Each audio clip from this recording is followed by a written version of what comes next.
السلام عليكم ورحمة الله وبركاته. إن الحمد لله نحمده ونستعينه ونستغفره ونعوذ بالله من شرور أنفسنا ومن سيئات أعمالنا من يهده الله فلا مضل له ومن يضلله فلا هادي له وأشهد أن لا إله إلا الله وحده لا شريك له وأشهد أن محمدا عبده ورسوله أما بعد. அன்பிற்குரிய சகோதரர்களே, அல்லாஹ்வுடைய மாபெரும் கிருபையினால் நாம் ஹதீஸ் விளக்க உரை வகுப்பிலே சஹீஹுல் புகாரியுடைய விளக்க உரையை நாம் பார்த்து வருகின்றோம். அந்த வரிசையிலே இன்றைய தினம் நாம் கிதாபுல் இல்ம் கல்வி என்ற தலைப்பில் 42வது பாடமாக இடம்பெற்றிருக்கக்கூடிய நபிமொழிகளின் விளக்கத்தை நாம் பார்க்கவிருக்கின்றோம். 42வது பாடம் என்னவென்று சொன்னால், பாபு ஹிஃபுல் இல்மி, கற்றதை மனப்பாடம் செய்தல் என்ற தலைப்பில் இமாம் புகாரி அவர்கள் பதிவு செய்திருக்கக்கூடிய நபிமொழிகளின் விளக்கத்தை நாம் பார்க்கவிருக்கின்றோம். 118வது நபிமொழியாக இடம்பெற்றிருக்கிறது. அபூ ஹுரைரா ரலியல்லாஹு அன்ஹு அவர்கள் அறிவிக்கிறார்கள். அவர்கள் கூறுகின்றார்கள், அன் அபீ ஹுரைரா قال இன்ன الناس يقولون اكثر அபூ ஹுரைரா,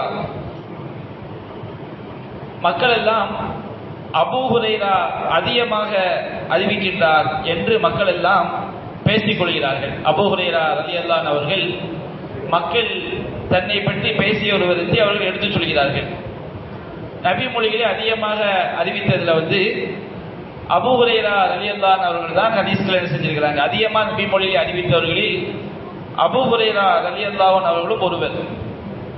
அப்போ எத்தனையோ அன்சாரி சஹாபாக்கள் இருந்தார்கள், முஹாஜிர் சஹாபாக்கள் இருந்தார்கள். அவர்கள் எல்லோரை விடவும் அபூ ஹுரைரா ரலியல்லாஹு அன்ஹு அவர்கள் அதிகமாக செஞ்சிருக்கிறாங்க, அறிவிச்சிருக்கிறாங்க. அதாவது அபூ ஹுரைராவை விட அதிகமாக ஹதீஸ்களை கேட்ட சஹாபாக்கள் இருந்தாங்க. அபூ ஹுரைரா ரலியல்லாஹு அன்ஹு அவர்கள் ஹிஜ்ரி 7ல தான் அவங்க இஸ்லாத்துக்கு வர்றாங்க. ஹிஜ்ரி 7ல இஸ்லாத்துக்கு வந்துதான் அவங்க அதிகமான செய்திகளை மனப்பாடம் செய்து அறிவிக்கின்றாங்க. ஆனா அபூபக்கர் சித்திக் ரலியல்லாஹு அன்ஹு, உமர் இப்னு கத்தாப் போன்ற நபி தோழர்கள் எல்லாம் மக்கா வாழ்க்கையிலேயே நபிகள் நாயகம் ஸல்லல்லாஹு அலைஹி வஸல்லம் நபியாக அனுப்பப்படுவதற்கு முன்பாகவே நபிகள் நாயகத்தோடு அவர்கள் தொடர்பில் இருந்தவர்கள், அதிகமான செய்திகளை கேட்டவர்கள். அப்ப நபிகள் நாயகத்திடமிருந்து அதிகமான செய்திகளை கேட்டதில் ஏராளமான சஹாபாக்கள் இருந்தார்கள். ஆனால் நபிகள் நாயகம் ஸல்லல்லாஹு அலைஹி வஸல்லம் அவருடைய மௌத்துக்கு பிறகு நபிகள் நாயகத்திடமிருந்து கேட்டதை அறிவித்ததில் அதிகமாக அறிவித்தவர்கள் யார் தான்? அபூ ஹுரைரா ரலியல்லாஹு அன்ஹு அவங்க தான். ஏன்னா அபூபக்கர் சித்திக் ரலியல்லாஹு அன்ஹு அவர்கள் அவங்க ஆட்சியில இருந்தாங்க. ஆட்சி தொடர்பான ஏராளமான பிரச்சனைகள் இருந்தது. மக்களோடு, சாதாரண மக்களோடு தொடர்பு கொள்ள முடியாத ஒரு நிலைமை இருந்தது. அதே மாதிரி உமர் இப்னு கத்தாப், அலி ரலியல்லாஹு அன்ஹு எல்லாருமே அடுத்தடுத்த ஆட்சி, உஸ்மான் ரலியல்லாஹு அன்ஹு, குலஃபாவுர் ராஷிதீன் எல்லாருமே அதிகமாக நபிகள் நாயகத்திடம் செய்தியை கேட்டவர்கள் தான். ஆனால் கேட்ட செய்திகளை மக்களோடு மக்களாக கலந்து அதிகமாக அறிவித்தவர்களில் ஒருவர் தான் அபூ ஹுரைரா ரலியல்லாஹு அன்ஹு அவர்கள். அப்போ அபூ ஹுரைரா ரலியல்லாஹு அன்ஹு அவங்க அதிகமான ஹதீஸ்களை அறிவிக்கிறதுனால அவங்க வாழக்கூடிய காலகட்டத்தில் சில மக்கள் விமர்சனம் பண்றாங்க. சில நபர்கள் என்ன விமர்சனம் செய்யறாங்கன்னா, அன்சாரி சஹாபாக்கள் அதிகமாக இருக்கிறார்கள், முஹாஜிர் சஹாபாக்கள் அதிகமாக இருக்கிறார்கள், இவங்க அறிவிக்காத ஏராளமான ஹதீஸ்களை அபூ ஹுரைரா அதிகமாக அறிவிக்கின்றாரே அப்படின்னு சில கேட்கிறாங்க. அப்ப அபூ ஹுரைரா ரலியல்லாஹு அன்ஹு அவங்க அதற்கு பதில் சொல்றாங்க, லௌலா ஆயத்தானி ஃபீ கிதாபில்லாஹ், அல்லாஹ்வுடைய வேதத்தில் 2 வசனங்கள் இருக்கிறது. அந்த 2 வசனங்கள் மட்டும் இல்லாமல் இருந்திருந்தால் மா ஹத்தஸ்து ஹதீஸன், ஒரு ஹதீஸை கூட நான் அறிவித்திருக்க மாட்டேன். குர்ஆன்ல 2 வசனங்கள் இருக்கிறது. அந்த வசனங்களை அடிப்படையாக வைத்துத்தான் நான் நபி மொழிகளை பிற மக்களுக்கு அறிவிக்கிறேனே தவிர அந்த 2 வசனம் மட்டும் குர்ஆன்ல இல்லாமல் இருந்திருந்தால் நான் ஒரு ஹதீஸை கூட அறிவித்திருக்க மாட்டேன் அப்படின்னு சொல்லிட்டு அபூ ஹுரைரா ரலியல்லாஹு அன்ஹு அந்த 2 வசனங்களை ஓதி காட்டுகிறார்கள். சும்ம யத்லு, பிறகு அவர்கள் ஓதி காட்டினார்கள், இன்னல்லதீன யக்துமூன மா அன்ஸல்னா மினல் பையினாத்தி வல் ஹுதா மின் பஅதி மா பையன்னாஹு லின்னாஸி ஃபில் கிதாப் உலாயிக யல்அனுஹுமுல்லாஹு வ யல்அனுஹுமுல் லாயினூன். அல்லாஹ் கூறுகிறான், எவர்கள் நாம் இறக்கி வைத்த தெளிவான ஆதாரங்களையும் நேர்வழியையும் மின் பஅதி மா பையன்னாஹு லின்னாஸி ஃபில் கிதாப், வேதத்திலே அதை நாம் மக்களுக்கு தெளிவாக விளக்கிய பின்னர் எவர்கள் மறைக்கிறார்களோ உலாயிக அலைஹிம் லஅனத்துல்லாஹி வல் மலாயிகத்தி வன்னாஸி அஜ்மஈன், அவர்கள் மீது அல்லாஹ்வுடைய சாபமும் மலக்குமாருடைய சாபமும் அனைத்து மக்களுடைய சாபமும் அவர்கள் மீது ஏற்படும் என்று அல்லாஹ் செய்கின்றான், குறிப்பிடுகின்றான். திருமறை குர்ஆன்ல அல்லாஹ் எந்த வசனங்களை மக்களை தெளிவுபடுத்தி அல்லாஹ் எந்த சான்றுகளை இறக்கி வைத்திருக்கின்றானோ அதை மறைக்கிறது, மக்களுக்கு தெளிவுபடுத்தாமல் மறைக்கிறது. துனியாவுடைய லாபத்தை அடைவதற்காகவோ அல்லது மக்கள் எல்லாம் தெரிந்துவிட்டால் அவங்களுடைய வழிகேடுகளை அடையாளம் கண்டு கொள்வார் என்பதற்காகவோ அது வேறு ஏதாவது நோக்கத்திற்காகவோ அல்லாஹ் இறக்கி வைத்த தெளிவான ஆதாரங்களை அல்லாஹ் குர்ஆன்ல மக்களுக்கு தெளிவுபடுத்திய பிறகு யாரு மறைக்கிறார்களோ அவர்கள் மீது அல்லாஹ்வுடைய சாபம் உண்டாகும். அல்லாஹ்வுடைய சாபம் என்று சொன்னால் அல்லாஹ்வுடைய அருள் அவங்களுக்கு கிடைக்காது. நரகவாதிகளாக இறைவனுடைய தண்டனைக்குரியவர்களாக ஆகிவிடுவார்கள். அதுபோன்று மலக்குமாருடைய சாபம் உண்டாகும். மலக்குமாருடைய சாபம் என்று சொன்னால் அவர்களுக்காக அல்லாஹ்விடம் அவர்கள் தண்டனையை கேட்டு பிரார்த்திப்பார்கள். எல்லா நல்ல மக்களுடைய சாபம் உண்டாகும். நம்முடைய சாபம் என்பது அவங்களுக்காக அல்லாஹ் தண்டனையை கேட்டு என்ன செய்யறது, பிரார்த்திக்கிறது. அப்ப இந்த மாதிரி சாபம் உண்டாகும். இல்லல்லதீன தாபு வ பையனு வ அஸ்லஹு, எவர்கள் அல்லாஹ் பாவ மன்னிப்பு கோரி திருந்திக் கொண்டு அதை மக்களுக்கு தெளிவுபடுத்துகிறாரோ அவர்களை தவிர. அப்போ அவர்களை அல்லாஹ் மன்னிப்பான், அல்லாஹ் மிக்க மன்னிப்பவன் கருணையாளன் என்று 2வது அத்தியாயம் 159 வசனம் 160 வசனங்கள் அல்லாஹ் குறிப்பிடுகின்றார். அப்ப இந்த 2 வசனமும் அல்லாஹ் தெளிவுபடுத்திய சட்டங்களை என்ன செய்யக்கூடாது, மறைக்க கூடாது என்று சொல்லி காட்டுகிறது. அப்ப அல்லாஹ் ரப்பல் ஆலமீன் திருமறை வசனங்களை மட்டும் அல்லாஹ் இறக்கி வைக்கவில்லை. நபிகள் நாயகம் ஸல்லல்லாஹு அலைஹி வஸல்லம் அவர்கள் மார்க்கமாக போதித்த ஹதீஸ்களும் அல்லாஹ்விடமிருந்து அறிவிக்கப்பட்ட இறை செய்திகள் தான். நபிகள் நாயகம் ஸல்லல்லாஹு அலைஹி வஸல்லம் சொன்னாங்க, இன்னி ஊத்தித்துல் கிதாப வ மிஸ்லஹு மஅஹு, எனக்கு குர்ஆனும் கொடுக்கப்பட்டிருக்கிறது, அந்த குர்ஆனை போன்று இன்னொரு வகையும் கொடுக்கப்பட்டிருக்கிறது நபிகள் நாயகம் சொல்லிக்கிறாங்க. நபிகள் நாயகம் நம்ம ஹதீஸ் சொல்றோம் பாருங்க, இந்த ஹதீஸ் நபிகள் நாயகம் ஸல்லல்லாஹு அலைஹி வஸல்லம் சொன்ன மார்க்க சட்டங்கள் அல்லாஹ்விடமிருந்து அறிவிக்கப்பட்ட இறை செய்திகள் தான். நபிகள் நாயகம் ஸல்லல்லாஹு அலைஹி வஸல்லம் சுயமாக எந்த மார்க்க சட்டத்தை நம்ம சொல்லி தரல. வமா யன்திகு அனில் ஹவா, அவர்கள் தனது சுய விருப்பப்படி பேச மாட்டார்கள். இன்ஹுவ இல்லா வஹ்யு யூஹா, அவர்கள் பேசக்கூடிய அனைத்துமே மார்க்கமாக, நபிகள் நாயகம் பேசக்கூடிய அனைத்துமே அல்லாஹ்விடமிருந்து அறிவிக்கப்படக்கூடிய இறை செய்தின்னு அல்லாஹ் செய்கிறார், குறிப்பிடுகிறார். அதே மாதிரி திருமறை குர்ஆன்ல அல்லாஹ் நபிகள் நாயகத்துடைய வேலையை பற்றி சொல்லும் பொழுது எத்துலு அலைக்கும் ஆயாத்தி, அல்லாஹ்வுடைய வசனங்களை உங்களுக்கு ஓதி காட்டுவார். அப்ப அல்லாஹ்வுடைய வசனங்களை ஓதி காட்டும் பொழுது ஒட்டுமொத்த குர்ஆனும் வந்துடும். ஓதி காட்டுவது மட்டுமா நபிகள் நாயகத்துக்கு மீது சுமத்தப்பட்ட கடமை? வயுஅல்லிமுக்குமுல் கிதாப், வேதத்தை உங்களுக்கு கற்றுத் தருவார். வேதத்தை குர்ஆனை ஓதி காட்டும் போது ஒட்டுமொத்த குர்ஆனும் வந்துவிடும். அதற்கு மேலாக வயுஅல்லிமுக்குமுல் கிதாப், வேதத்தை உங்களுக்கு கற்றுத் தருவார். அப்ப நபிகள் நாயகம் ஸல்லல்லாஹு அலைஹி வஸல்லம் வேதத்தை கற்றுத் தருவார்கள் என்று சொன்னால் ஒவ்வொரு வேதத்துடைய விளக்கத்தை நபிகள் நாயகம் சொல்லித் தருது. அப்ப இந்த வேதத்துடைய விளக்கம் எது? நபிகள் நாயகத்துடைய செயல் குர்ஆனுக்கு விளக்கம், நபிகள் நாயகத்துடைய பேச்சு குர்ஆனுக்கு விளக்கம், நபிகள் நாயகம் அங்கீகரித்தது குர்ஆனுக்கு விளக்கம். அது மட்டும் கிடையாது, நபிகள் நாயகம் குர்ஆனை கற்றுத் தருவார் என்று சொன்னால் ரசூலா கற்றுத்தந்த விஷயங்கள் குர்ஆன்ல இருக்குமா? குர்ஆன்ல இருக்காது. ரசூலா கற்றுத்தந்த விஷயங்கள் சஹாபாக்களுக்கு சொல்லி கொடுத்தாங்க, அவங்க தான் நமக்கு என்ன செஞ்சாங்க, சொல்லி தந்தாங்க.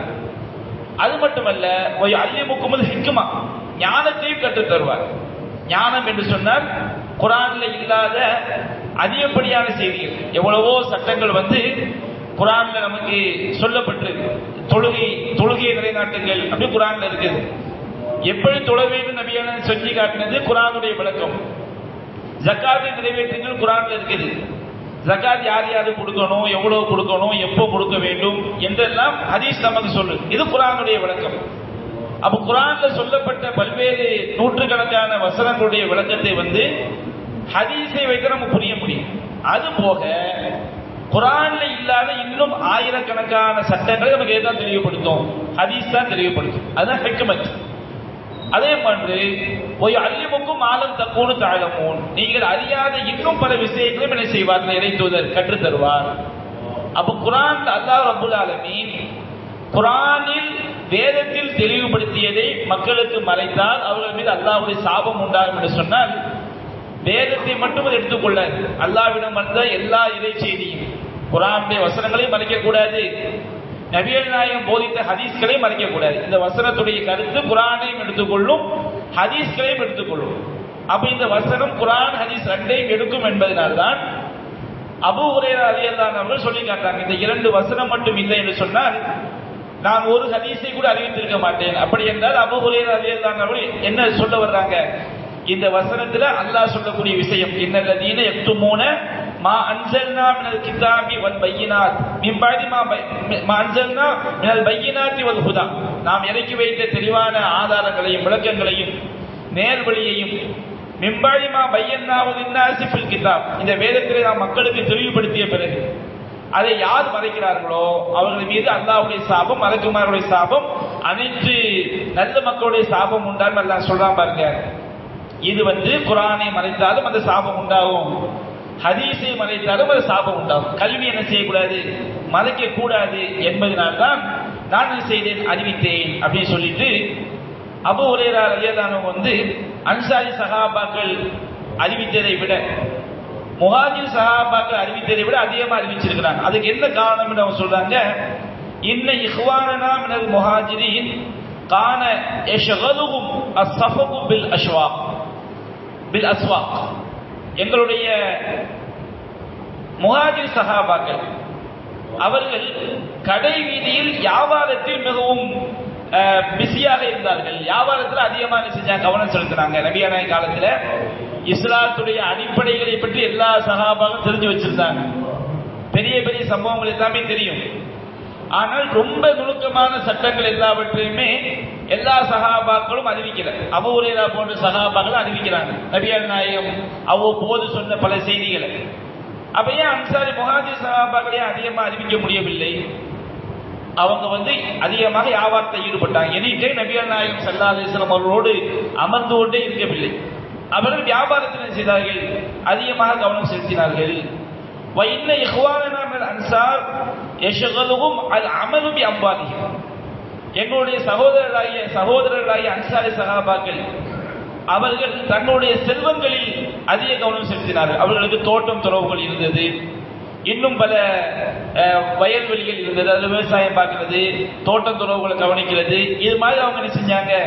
அதிகமாக ஈடுபட்டாங்க. ஏன்னா நாட்டுக்கு அதுவும் அவசியம். எல்லாரும் சாப்பிடணும்னா எல்லாருமே எனி டைம் பள்ளிவாசலே உட்கார்ந்து கொண்டிருந்தால் ஒரு நாடு இயங்காதுல. எல்லாம் உழைக்க வேண்டிய நேரத்தை உழைச்சா தான் எல்லாம் சம்பாதிக்க முடியும். அப்போ ஒரு சாரார் என்ன செஞ்சாங்க? அதிகமாக வியாபாரத்தில் கவனம் செலுத்தினாங்க. இன்னொரு சாரார் விவசாயத்தில் என்ன செஞ்சாங்க? அதிகமாக கவனம் செலுத்தினாங்க.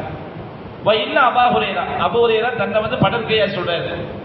இந்த அபூ ஹுரைரா இருக்கிறாரு, அவரு கான யல்ஸமு ரசூலுல்லாஹி ஸல்லல்லாஹு அலைஹி வஸல்லம் பி ஷிபஇ பத்னிஹி, தன்னுடைய வயிறு நிரம்பினால் போதும், பெரிய வீடு வாசல் தோட்டம் துறவு இதெல்லாம் தேவையில்லை, வயிறு நிறைந்தால் போதும் என்பதை மட்டும் அவர் கருத்தில் கொண்டு நபிகள் நாயகம் ஸல்லல்லாஹு அலைஹி வஸல்லம் அவர்களோடு இருந்து கொண்டே இருந்தார்.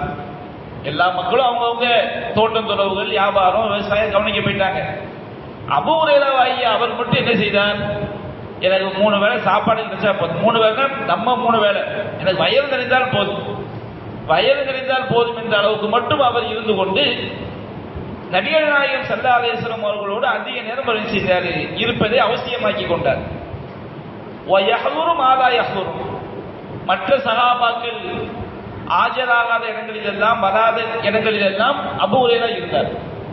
சஹாபாக்கள் ஜும்மாக்கு வருவாங்க, மகரிபுக்கு பிறகு அந்த மாதிரி நேரங்களில் வருவாங்க, சுபூக்கு வருவாங்க, தொழுகைக்கு வருவாங்க. ஆனால் அபூ ஹுரைரா அப்படி கிடையாது, எல்லா நேரங்களிலையும். அவர் அஸ்ஹாபு சுஃபா திண்ணை சஹாபாக்களில் ஒருவராக இருந்தார். அவருக்கு எந்த வருமானம் கிடையாது, செல்வம் எதுவுமே கிடையாது. வயல் நிரம்பினா போதும், ஏதாவது கூழோ கஞ்சியோ குடிச்சுக்கிட்டு வயல் நிறைஞ்சா போதும்னு சொல்லிட்டு பள்ளிவாசல்லையே நபிகள் நாயகம் ஸல்லல்லாஹு அலைஹி வஸல்லம் அவங்களோடு இருந்தார். இன்னும் சொல்ல போனால் அவருக்கு திருமணம் முடிக்கிறது கூட என்ன கிடையாது, வசதி கிடையாது. நபிகள் நாயகம் ஸல்லல்லாஹு அலைஹி வஸல்லம் அவங்கள்ட்ட வந்து நான் ஆண்மை நீக்கம் செய்து கொள்ளலாமான்னு கேட்டாங்க. அப்ப நபிகள் நாயகம் ஸல்லல்லாஹு அலைஹி வஸல்லம் அப்படி செய்யக்கூடாதுன்னு தடுத்துட்டாங்க. பின்னாடி அல்லாஹ் ரப்பல் ஆலமீன் வசதி வாய்ப்பு கொடுக்கும் போது பின்னாடி தான் என்ன செஞ்சாங்க, அபூ ஹுரைரா ரலியல்லாஹு அன்ஹு அவர்கள் திருமணம் முடித்தாங்க. நபிகள் நாயகம் ஹயாத்தா இருக்கக்கூடிய காலகட்டத்தில் அவங்க என்ன செய்யல, திருமணம் முடிக்கல. அப்ப அபூ ஹுரைரா சொல்றாங்க, இந்த அபூ ஹுரைரா வந்து வயது நிறைந்தால் போதும் என்ற அளவில் இருந்து கொண்டு நபிகள் நாயகம் ஸல்லல்லாஹு அலைஹி வஸல்லம் அவர்களோடு அவர் அமர்ந்திருப்பதை அவசியமாக்கி கொண்டார். மற்றவர்கள் ஆஜராகாத சபைகளில் எல்லாம் அவர் இருந்தார். மற்றவர்கள் மனப்பாடம் செய்யாத செய்திகளை எல்லாம் அவர் மனப்பாடம் செய்து கொண்டார் என்று அபூ ஹுரைரா ரலியல்லாஹு அன்ஹு அவர்கள் அவங்க வாழக்கூடிய காலத்தில் ஒரு சிலர் வைத்த விமர்சனங்களுக்கு என்ன செய்யறாங்க, பதில் சொல்றாங்க. இந்த ஹதீஸ்ல வந்து நமக்கு பல சட்டங்கள் என்ன செய்கிறது இருக்கிறது. முதலாவது இமாம் புகாரி அவர்கள் என்ன தலைப்பு கொண்டு வந்தாங்க, தலைப்பு அபூ ஹுரைரா ரலியல்லாஹு அன்ஹு என்ன செஞ்சிருக்கிறாங்க, ஹதீஸ்களை வந்து மனப்பாடம் செய்திருக்கிறாங்க. நபிகள் நாயகம் ஸல்லல்லாஹு அலைஹி வஸல்லம் அவங்க வாழக்கூடிய காலகட்டத்தில் அவர்களோடு இருந்து ஹதீஸ்களை அதிகமாக மனப்பாடம் செய்து மக்களுக்கு என்ன செஞ்சிருக்கிறாங்க, அறிவிச்சிருக்கிறாங்க. அப்ப ஹதீஸ்களை வந்து மனப்பாடம் செய்வது சிறந்தது. ஏன்னு கேட்டோம்னா நம்ம ஹதீஸ்களை மனப்பாடம் செய்யாம காதுல கேட்டது அங்கன கேட்டங்க கேட்ட சொன்ன வச்சுக்கிடுங்க, அதுல சரியான கருத்துக்கு மாற்றமா தான் அதிகமா என்ன செய்வோம், பேசுவோம். ஏதோ ஒரு பயான்ல கேட்டேன், எங்கோ ஒண்ணு சொன்னாங்க, இப்படி நம்ம மனசுல நினைவில் வைத்துக் கொண்டு பேசும் பொழுது சரியான அறிவு, சரியான கல்வி, சரியான கருத்தை செய்ய முடியாது, கொண்டு போய் சேர்க்க முடியாது. அப்ப ஹதீஸ்களை வந்து நாம அதிகமாக மனப்பாடம் செய்யும் பொழுது, மனப்பாடம் சொன்னா ரசூலுல்லாஹ் என்ன சொன்னாங்க அப்படிங்கிறத கரெக்டா என்ன செய்யணும், புரியணும். நபிகள் நாயகம் சொன்னாங்க, நஸரல்லாஹு இம்ரஅன், ஒரு மனிதனுக்கு அல்லாஹ் அருள் புரிவானாங்க, சமிஅ மின்னா ஹதீஸன், நம்மிடமிருந்து ஒரு ஹதீஸை செவியுற்று ஃபபல்லகஹு கமா சமிஅ, செவியுற்றதை போன்று எவன் எடுத்து சொல்கிறான் அவனுக்கு அல்லாஹ் அருள் புரியும். ஏன்னா ஹதீஸ்களை வந்து நாம குத்து மதிப்பா சொல்லும் போது உண்மையான கருத்து எதுவோ அதுக்கு நேரான எதிரான கருத்து என்ன செஞ்சிருவோம், அந்த ஹதீஸ் அதுதான் சொல்லுது அப்படின்னு நம்ம வந்து தவறாக விளங்கி விடுவோம், தவறாக சொல்லிடுவோம். அப்ப ஹதீஸ்களை நம்ம மனப்பாடம் செய்யும் போது, அந்த மனதில் இருத்திக் கொள்ளும் போது, சிந்தனையில் இருத்திக் கொள்ளும் பொழுது அந்த பிரச்சனை வராது. சரியான கருத்து, சரியான மார்க்கத்தை எடுத்து சொல்லலாம், தவறான கருத்து என்ன செய்யாது, மக்களை போய் சென்றடையாது. அடுத்து இதுல உள்ள முக்கிய, இந்த ஹதீஸ்ல உள்ள முக்கியமான விஷயம், அபூ ஹுரைரா ரலியல்லாஹு அன்ஹு அவங்க ஹதீஸ்களை அறிவிச்சாங்க. அறிவித்ததற்கு என்ன காரணம், அல்லாஹ்வுடைய வசனம். எந்த அளவிற்கு நபி தோழர்கள் இறை வசனங்களை வந்து அவர்கள் பின்பற்றியுள்ளார்கள், கட்டுப்பட்டிருக்கிறார்கள், அல்லாஹ்விற்கு அஞ்சி இருக்கிறார்கள் என்பதற்கு இது ஒரு ஆயிரக்கணக்கான சான்றுகள். இது ஒரு சான்று. குர்ஆன்ல உள்ள வசனம் அல்லாஹ் தெளிவுபடுத்திய நேர்வழியையும் சான்றுகளையும் அல்லாஹ் தெளிவுபடுத்திய பிறகு யார் மறைக்கிறார்களோ அவர்களுக்கு அல்லாஹ்வுடைய சாபம், மலக்குமாருடைய சாபம், அனைத்து நல்ல மனிதனுடைய சாபம் அவங்க மேல உண்டாகும் அப்படின்னு அல்லாஹ் சொல்லியிருக்கிறான். அப்ப பயங்கரமான மறுமை நாள்ல பயங்கரமான கேட்ட உண்டாக்கும். அல்லாஹ்வுடைய மார்க்கத்தை மறைக்க கூடாது. அப்ப அல்லாஹ்வுடைய மார்க்கத்தை மறைக்க கூடாது என்பதற்காகத்தான் அபூ ஹுரைரா ரலியல்லாஹு அன்ஹு செஞ்சிருக்கிறாங்க, செய்தி அறிவிச்சிருக்கிறாங்க. அப்ப நாம தெரிந்து கொண்ட மார்க்கத்தை, சத்திய மார்க்கத்தை நாம உண்மைன்னு தெரிஞ்ச பிறகு அதை சொல்லாம நாம ஊமையர்களாக இருந்தோம் என்று சொன்னார், சொல்ல வேண்டிய இடத்துல சொல்லாம நாம ஊமையா இருந்தோம்னு சொன்னோம்னா நாளைக்கு இவ்வளவு பெரிய கேட்டுக்கு நாமளும் உள்ளாகும், அல்லாஹ்வுடைய சாபம் நம் மீது உண்டாகும். ஏன்னு சொன்னோம்னா சில விஷயங்களை சொல்லும் பொழுது சிலருடைய மனசு என்ன செய்யப்படும், பாதிக்கப்படும். இப்ப என்ன செய்வாங்க, ஒரு மக்களுக்கு மத்தியில் ஏராளமான தீமைகள் இருக்கும். ஏதாவது ஒரு தீமையை நாம கண்டிச்சு பேசும்போது அந்த தீமையில் இருக்கக்கூடியவங்களுடைய மனசு பாதிக்கும்.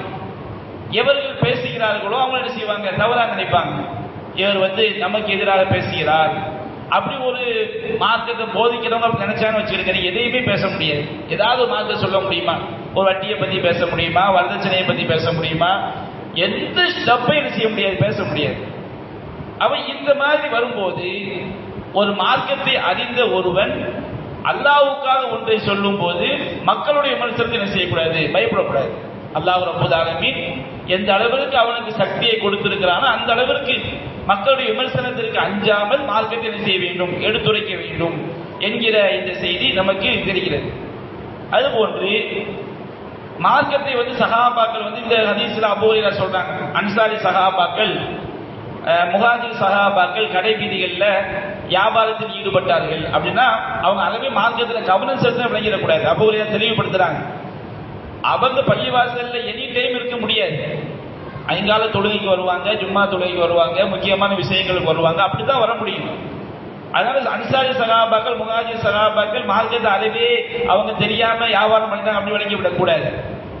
அவர்கள் எல்லா மக்களும் எந்த சபைக்கு வருவாங்களோ யுத்தங்கள்ல கலந்துக்கிட்டாங்க, அப்படி வந்து இருந்தாங்களே தவிர அதை விட அதிகமான நேரங்கள் சுபுஹ்ல இருந்து லுஹர் வரைக்கும் இருக்குது. மக்கள்லாம் உழைக்க வேண்டிய நேரம். லுஹர்ல இருந்து அஸ்ர் வரைக்கும், அஸ்ர்ல இருந்து மக்ரிப் வரைக்கும், இந்த மாதிரி நேரங்கள்ல வந்து மக்கள் விவசாயங்கள்ல தொழில்துறைகள்ல நபிகள் நாயகம் ஸல்லல்லாஹு அலைஹி வஸல்லம் காலத்துல வந்து மக்கள் ஈடுபட்டார்கள்.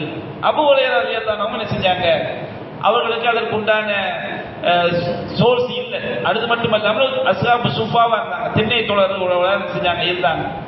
அப்போ மற்ற சகாபாக்களும் என்ன செஞ்சாங்க, மார்க்கத்தை அதிகமாக விளங்கி இருந்தார்கள். அத்தோடு அவர்கள் தொழில்துறைகளில் செஞ்சாங்க ஈடுபடக்கூடிய மக்களாக இருந்தார்கள். ரொம்ப நுணுக்கமான விஷயங்கள் தான் இந்த மாதிரி வியாபாரத்தில் ஈடுபட்ட சகாபாக்கள் தெரியாமல் இருந்தே தவிர அடிப்படையான விஷயங்கள் எல்லாம் தெரியும். தொழுகை கட்டாய கடமை, அல்லாஹ்வை இணை வைக்கக்கூடாது, தௌஹீதுடைய விஷயங்கள், அல்லாஹ்வை பற்றிய விஷயங்கள், நம்ப வேண்டிய விஷயங்கள், தண்டனை சட்டங்கள், இது எல்லாமே சகாபாக்கள் தெரிஞ்சுதான் வச்சிருந்தாங்க. நுணுக்கமான விஷயங்கள். ஒரு தடவை 3 தடவை சலாம் சொன்னா பதில் சொல்லாத திரும்பி போயிடணும் அப்படிங்கிற சட்டம் உமர் ரலியல்லாஹு அன்ஹு தெரியாம இருந்துச்சு. ஒரு தடவை அபூ சயீத் ஒரு சஹாபி Abu Ayyub Ansari Abu Saeed Khudri ரலியல்லாஹு அன்ஹு உமர் அவங்களை சந்திக்க வர்றாங்க. அஸ்ஸலாமு அலைக்கும்ங்கறாங்க, பதில் வரல. திரும்ப அஸ்ஸலாமு அலைக்கும், பதில் வரல. 3 தடவை சலாம் சொல்லிட்டு அவங்க திரும்ப போயிடுறாங்க. அப்போ உமர் ரலியல்லாஹு அன்ஹு என்ன செய்றாங்கன்னு சொன்னோம்னா, சிறிது நேரம் கழித்து அபூ சயீதை உள்ள கூப்பிடுங்க அப்படிங்கிறாங்க. அப்போ அவர் இங்க போயிட்டாரு.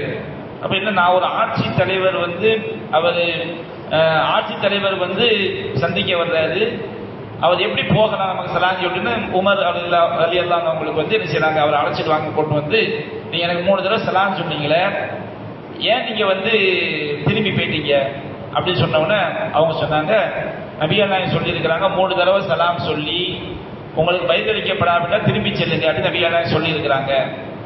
அப்ப நீ இதுக்கு எனக்கு ஆதாரத்தை கொண்டு வரணும் அப்படின்னு சொன்னா அவங்க என்ன செய்றாங்க, அபூ சயீத் ரலியல்லாஹு அன்ஹு ஆதாரத்தை தேடி போறாங்க.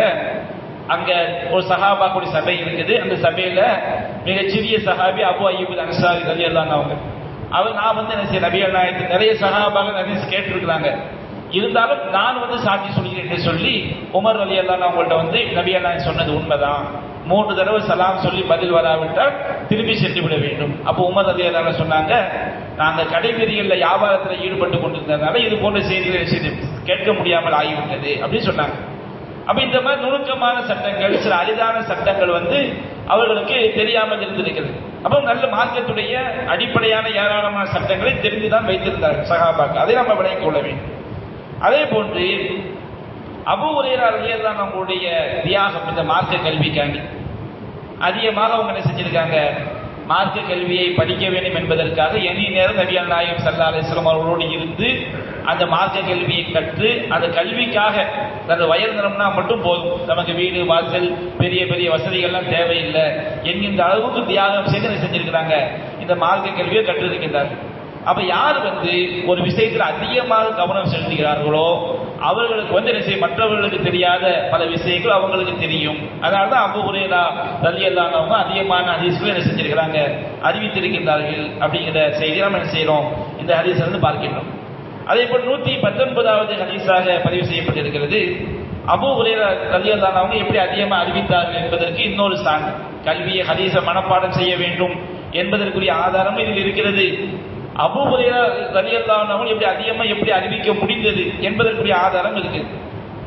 ஒரு தடவை அபூ ஹுரைரா ரலியல்லாஹு அன்ஹு வந்து நபிகள் நாயகத்தை கேட்டாங்க, குல்து யா ரசூலல்லாஹ். அபூ ஹுரைரா சொல்றாங்க, நான் கேட்டேன் அல்லாஹ்வின் தூதரே, இன்னி அஸ்மஉ மின்க ஹதீஸன் கஸீரன், நான் உங்களிடமிருந்து ஏராளமான ஹதீஸ்களை செவியேற்கிறேன்.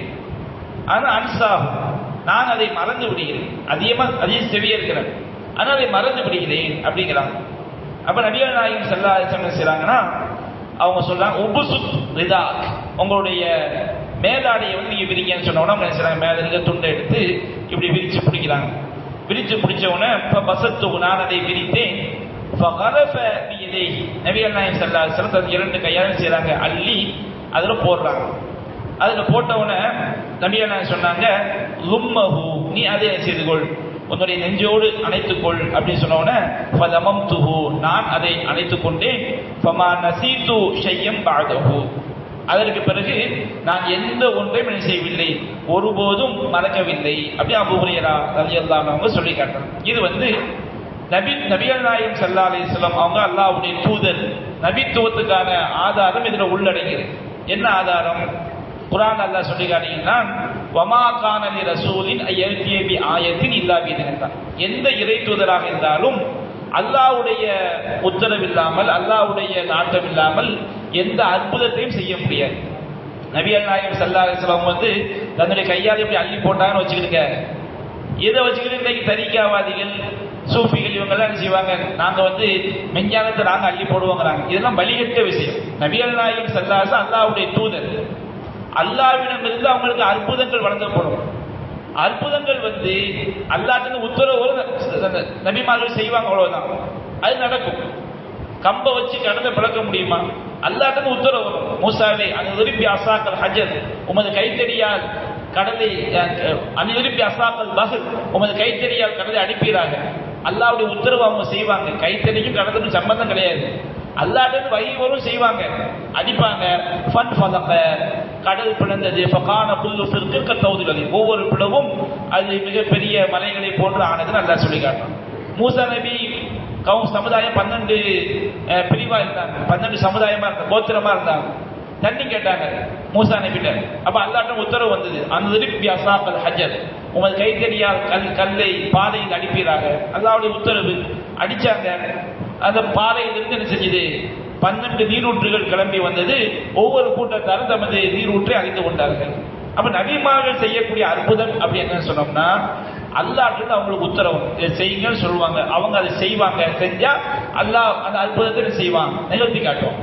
இப்ராஹிம் நபி என்ன செஞ்சாங்க, அல்லாஹ் இறைவா அரினி கைஃப துஹீல் மௌத்தா இறந்து போனவங்களை நீ எப்படி உயிர்ப்பிக்கிறாய் என்று எனக்கு காட்டுனாங்க. அப்ப அல்லாஹ் கேட்டா, அவளை தூமின் நீ நம்பிக்கை கொள்ளலையா? பலா இறைவா நான் நம்புகிறேன், ஆனா பலாத்தில் எத்துவை இந்த கல்வி என்னுடைய உள்ள இன்னும் அதிகமாக நம்பிக்கை அதிகப்படுத்திக் கொள்வதற்காக கேட்கிறேன். அல்லாஹ் காட்டாட்டம் அவங்க 100% நம்பித்தான் இருப்பாங்க. அதிகப்படுத்திக் கொள்வதற்காக கேட்கிறேன் சொன்னவன அல்லாஹ் தான் ஒவ்வொரு உத்தரவா வருது. புது அல்பாத்தமன பயிர் 4 பறவையை பிடிங்க. அல்லாஹ்வுடைய உத்தரவு 4 பறவையை பிடிக்கிறாங்க. ஃபசுர்ஹுன்ன இலை அதை அழைத்தால் உங்கள்கிட்ட வர்ற மாதிரி அதை நீங்க பழக்கப்படுத்துங்க. நல்ல பழக்கப்படுத்துறாங்க. பிறகு 4 பறவையை அறுத்து இறைச்சி எப்படிலாம் விரவுறாங்க. ஃபஜால் அலா குல்லி ஜபலி மின் ஹுன்ன ஜுஸ்ஆ அங்க இருக்கக்கூடிய எல்லா மலைகளையும் கொஞ்சம் கொஞ்சமா வைக்கிறாங்க. வைத்த பிறகு சும்மது ஹுன்ன பிறகு அந்த பறவைகளை அழைக்கிறாங்க. எல்லா பறவையும் உயிர் பெற்று வருது. உயிர் பெற்று வந்தவுடனே அல்லாஹ் எல்லாவற்றையும் மீதும் சக்தி பெற்றவன் அப்படி இப்ராஹிம் நபி அறிஞ்சு விடுறாங்க. அவங்களுக்கு எந்த கேரக்டருமே கிடையாது. நபிமார்களுடைய அற்புதங்கள்ல நபிமார்களுக்கு அல்லாஹ் இப்படி செய்ய உத்தரவு மட்டும்தான் வரும். அந்த உத்தரவு செய்வாங்க, நடக்கும். அப்ப நபிகள் நாயகம் ஸல்லல்லாஹு அலைஹி வஸல்லம் அபூ ஹுரைரா இப்படி சொல்லும் போது ரசூலுல்லாஹ் அள்ளி போட்டாங்களா இல்லைங்களா? அது எதை அள்ளி போட்டார் என்பது அல்லாஹ் அலம். ஆனால் நபிகள் நாயகம் இப்படி செய்தது அல்லாஹ்விலிருந்து வரக்கூடிய உத்தரவு.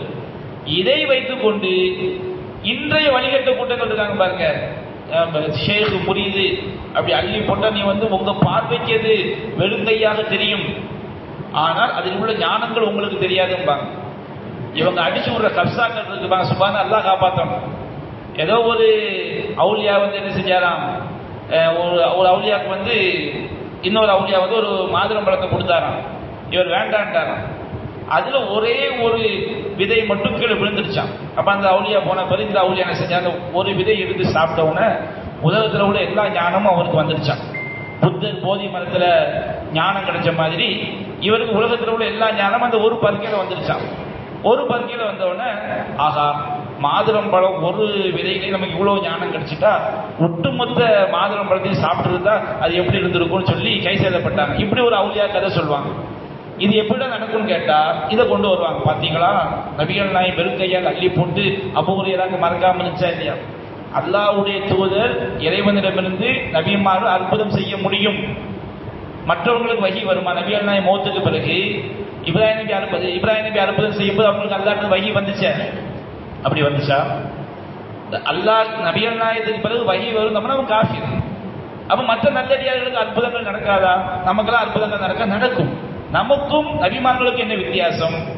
நமக்கு நடக்கக்கூடிய அற்புதங்கள் அல்லாஹ்ட்டு வஹியெல்லாம் வராது. நமக்கு நடந்தப்ப நம்ம விளங்கிக்கலாம், இது அல்லாஹ்வுடைய அற்புதம். ஒரு இடத்துல நின்றுட்டு இருப்போம், ஒரு ஸ்டெப் தண்ண பிறகு அங்கே கால் போதும். எப்படி நமக்கு அல்லாஹ்ட்டு வஹியா வந்துச்சு? யதார்த்தமா நம்ம தள்ளி நின்னோன்னு அங்கே கால் மோச்சு அவன் விளங்கி ரப்பு நமக்கு என்ன செஞ்சிருக்கிறான், இந்த அற்புதம் நிகழ்த்தி காட்டியிருக்கிறான். ஒரு வினாடிக்கு முன்னாடி அங்கிட்டு இருந்தோம், ஒரு வினாடி தள்ளி இருந்தா ஒரு வினாடி அற்புதம் தானே. இப்படி எத்தனையோ விஷயங்கள் ஒவ்வொருடைய வாழ்க்கையிலும் நடக்கும். நமக்கு நடக்கக்கூடிய அற்புதங்கள் நமக்கு நடக்கும், அவரவர் விளங்கிக் கொள்ளலாம். ஆனால் நபிமார்களுக்கு வந்த மாதிரி வகையெல்லாம் வராது.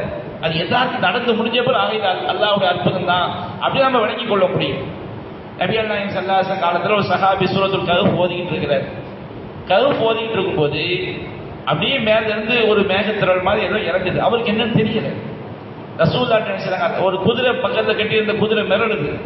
ரசூலுல்லாஹ் போய் கேட்கிறாங்க, அல்லாஹ் என்று அப்படி ஓதிக்கிட்டு இருக்கும்போது மேல இருந்து ஏதோ இறங்குற மாதிரி இருந்துச்சு. அப்ப நபிகள் நாயகம் சொன்னாங்க, நீ குர்ஆனை ஓதியதற்காக அல்லாஹ்விடமிருந்து இறங்கிய அருள், அது மலக்குமார்கள் இறங்குறாங்க, அல்லாஹ்வுடைய பரக்கத் அப்படின்னு சொல்றாங்க. அப்ப அந்த சஹாபிக்கு தெரியல. அப்ப அது இது ஒரு அற்புதம் தான், ஆனா அவங்களுக்கு தெரியல. நபிகள் நாயகம் போய் கேட்கும்போது விளக்கம் சொல்றாங்க. அபூபக்கர் சித்திக் ரலியல்லாஹு அன்ஹு அவங்க வீட்டுல ஒரு தடவை செய்து பாத்திரத்திலிருந்து அள்ள சாப்பாடு வந்து கொண்டே இருக்கிறது. அவங்களுக்கு ஒண்ணுமே புரியல, என்ன இது வந்துகிட்டே இருக்குது. வேகமா நபிகள் நாயகம் ஓடுறாங்க. அப்ப அவங்க அல்லாஹ்வுடைய பரக்கத் சொல்றாங்க. அபூபக்கர் சித்திக் ரலியல்லாஹு அன்ஹு அவங்களுக்கு நபிமார்களுக்கு வஹி வந்த மாதிரி, மூசா நபிக்கு வஹி வந்த மாதிரி கடலை அனுப்பிறாங்கன்னா பாத்திரத்தை அனுப்பிறாங்கன்னு வருமா? வராது. நபிமார்களை தவிர வேறு யாருக்கும் வஹி வராது. நபிமார்கள் அற்புதங்களுக்கு வஹி வரும். நமக்கு அற்புதம் நடக்குமான நடக்கும், நமக்கு வஹியெல்லாம் வராது. நடந்த பிறகு நம்ம செஞ்சுக்கலாம், விளங்கிக்கலாம். இது அல்லாஹ்வுடைய அற்புதம். எல்லாருடைய வாழ்க்கையிலும் அற்புதங்கள் இருக்கத்தான் செய்யும். சிலர் நடந்ததா பொய் சொல்வாங்க, தேவையில்லை, அவரவர் விளங்கிக் கொள்ளலாம். அப்ப நபிகள் நாயகம் ஸல்லல்லாஹு அலைஹி வஸல்லம் அவங்களுக்கு அல்லாஹ்வுடைய உத்தரவு பிரகாரம் நடக்கக்கூடிய அற்புதம். அவங்க அல்லாஹ்வுடைய உத்தரவு செய்யறாங்க. அல்லாஹ் ரப்பல் ஆலமீன் அபூ ஹுரைரா ரலியல்லாஹு அன்ஹு அவங்களுக்கு அதுக்கு பிறகு மறக்கவே மறக்காத அளவுக்கு அல்லாஹ் ஒரு பாக்கியத்தை கொடுத்தான். அந்த அற்புதத்தை சஹாபாக்கள் எல்லாம் பார்த்தாங்க. நபிகள் நாயகம் ஒரு தடவை நினைச்சாங்க. இந்த சம்பவம் இன்னொரு 2 தடவை நடக்குது. ஒரு தடவை சொல்ல அள்ளி போட்ட சம்பவம் ஒன்று, இன்னொரு தடவை நபிகள் நாயகம் ஸல்லல்லாஹு அலைஹி வஸல்லம் அவர்கள் நான் சொல்லக்கூடிய கருத்துக்களை யார் கேட்டு அதை தன் நெஞ்சோடு அணைத்துக் கொள்கிறார்களோ அவர்களது மறக்காதுங்கிறாங்க. அபூ ஹுரைரா அப்படியே வச்சிருக்கிறாங்க. ரசூலா பேசக்கூடிய பேச்சுக்கள் எல்லாமே பேசி முடிச்ச பிறகு அப்படி நெஞ்சோடு அணைச்சிக்கிறாங்க. நபிகள் நாயகம் பேசிய எந்த ஒரு வார்த்தையும் அவங்களுக்கு மறக்கல. இது எப்படி முடிஞ்சது? நாம அந்த அற்புதத்தை பார்க்கல, நமக்கு செய்தி அறிவிக்கப்படுது. அன்றைய காலத்துல சஹாபாக்கள் பார்த்தாங்க. குர்ஆனை தவிர மற்ற எல்லா அற்புதங்களும் அன்றைய காலத்துல வாழக்கூடிய மக்கள் பார்த்தது. நமக்கு நாம நம்புறோம், அவ்வளவுதான். ஆனா இந்த மாதிரி அபூ ஹுரைரா ரலியல்லாஹு அன்ஹு அவங்க இந்த சபையில ஒரு 10-50 பேர் இருக்கிறோம். ஒரு ஆள் நான் பேசக்கூடிய பேச்சு அப்படி நான் என்ன சொன்னேன்னு யாராவது வார்த்தை ரிப்பீட் பண்ண முடியுமா? எனக்கே முடியாது. பேசுன எனக்கே நான் என்ன பேச சொல்ல முடியாது. நபிகள் நாயகம் பேசிய பேச்சை அபூ ஹுரைரா அப்படியே ரிப்பீட் பண்றாங்கன்னா என்ன அர்த்தம்? அற்புதம். அன்றைய சஹாபாக்கள் அந்த அற்புதத்தை செஞ்சாங்க, கண்ணால பார்த்தாங்க. அப்ப நபிகள் நாயகம் ஸல்லல்லாஹு அலைஹி வஸல்லம் அவர்கள் அள்ளி போட்டாங்களா இல்லையா? இது இன்றைய வழிகேடர்களுக்குரிய ஆதாரம் கிடையாது. இவன் என்னத்தையாவது புசுன்னு சொல்லிட்டு இது நான் உனக்கு ஒரு சக்தியை தந்துட்டேன், ஒரு நோயை நீக்கிட்டேன் அப்படின்னு இன்னைக்கு வழிகெடுக்கிறாங்க பாருங்க. இது எல்லாமே முஷ்ரிக்குகளுடைய வேலை.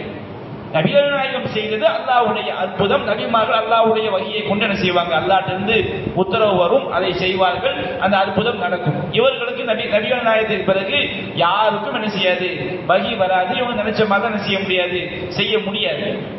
அப்போ அபூ ஹுரைரா சொல்றாங்க, நபிகள் நாயகம் செய்தார், என்ற துண்டில் அள்ளி போட்டார்கள், அதை நான் நெஞ்சோடு அணைத்துக் கொண்டேன்.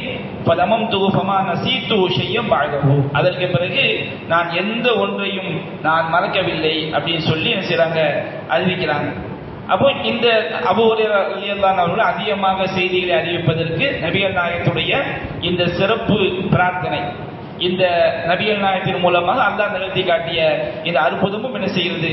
ஒரு காரணமாக இருக்கிறது. அதே போன்று அடுத்த ஒரு செய்தி, அபூ ஹுரைரா ரலியல்லாஹு அன்ஹு அவர்கள் அதிகமான செய்திகளை அறிவித்ததற்கு சான்றாக வருகிறது. அது ஒரு நீண்ட விளக்கம் சொல்ல வேண்டிய செய்தியாக இருப்பதினால் இன்ஷா அல்லாஹ் அது பற்றிய விளக்கத்தை நாம் செய்வோம்.